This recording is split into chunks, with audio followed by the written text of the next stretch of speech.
आप देख रहे हैं ब्लैक मिरर हॉरर।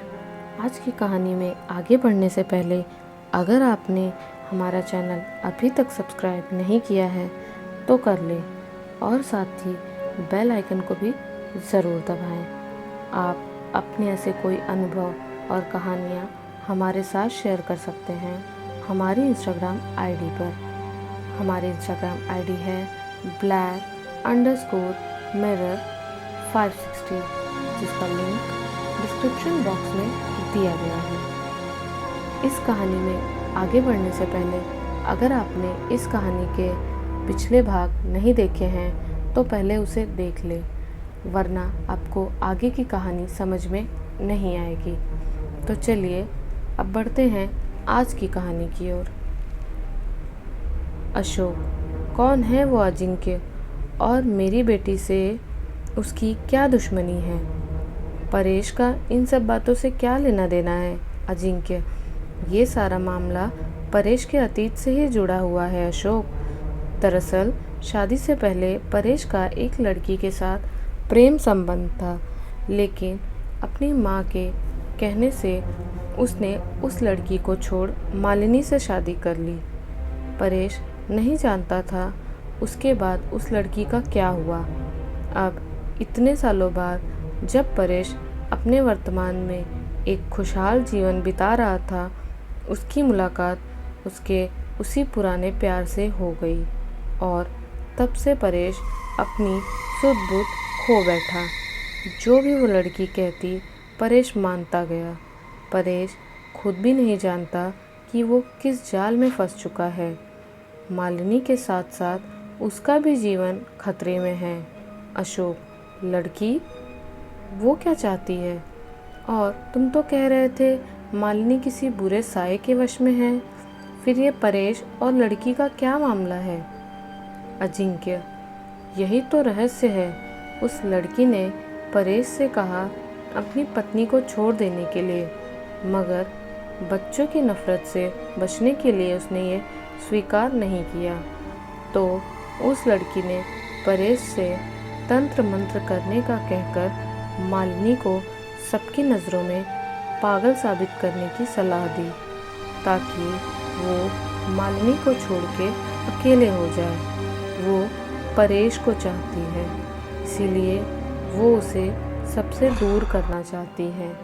परेश से उसने तंत्र मंत्र कहने का कहा ज़रूर था, लेकिन मालिनी पर तंत्र मंत्र हुआ ही नहीं है। परेश खुद भी इस बात को नहीं जानता है। परेश तो उसी भ्रम में है कि उसने मालिनी पर तंत्र मंत्र किया है और वो मालिनी को नियंत्रण में रख सकता है एक काली गुड़िया के जरिए। सच तो ये है वो आग से खेल रहा है। अशोक, वो रूह किसकी है?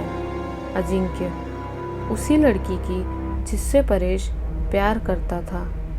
अशोक, क्या वो लड़की मर चुकी है? ऐसा कैसे हो सकता है? अजिंक्य, यही सच है।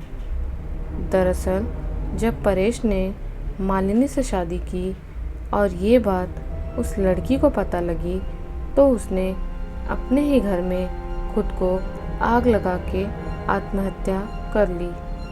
मरते समय में अधूरी इच्छा रह जाने के कारण उसकी रूह को मुक्ति नहीं मिली। वो उसी घर में कैद होकर रह गई। उसकी रूह परेश के इंतज़ार में थी और उसका इंतज़ार तब ख़त्म हुआ जब परेश कुछ महीनों पहले उसे ढूंढते उसके घर पहुंच गया। उसने वहां से उसकी एक तस्वीर साथ ले आई। वो रूह यही चाहती थी। वो तभी परेश के साथ उसके घर आ गई। उसने परेश से मिलना जुलना शुरू किया और परेश को यकीन दिलाया कि वो उसे कितना चाहती है। परेश भी उसकी ओर खिंचता चला गया। फिर वो जो कहती परेश वही करता। उसने परेश से मालिनी पर तंत्र करने को कहा और उसी समय खुद मालिनी के शरीर में घुस गई। अब वो मालिनी का शरीर उसके किसी काम का नहीं रहा। इसीलिए वो पहले मालिनी को मार देगी, फिर परेश को मारकर उसकी आत्मा को अपने साथ ले जाएगी। दुख की बात तो ये है कि परेश ने अपने एक अच्छे खासे खुशहाल परिवार को अपने अतीत के कारण बिखेर कर रख दिया, और वो खुद भी नहीं जानता कि जिसके साथ वो आगे जीने के सपने देख रहा है वो जिंदा ही नहीं है। अशोक अजिंक्य की बातें सुनकर बहुत परेशान हो जाता है। वो उससे उस रूह से बचने का तरीका पूछता है।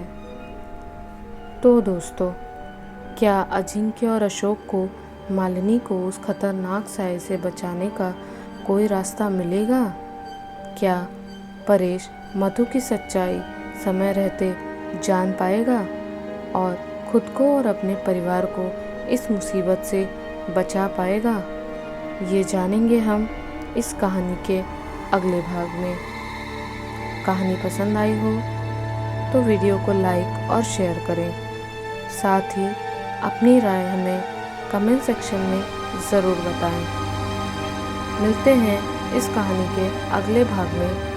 तब तक के लिए बाय एंड टेक केयर।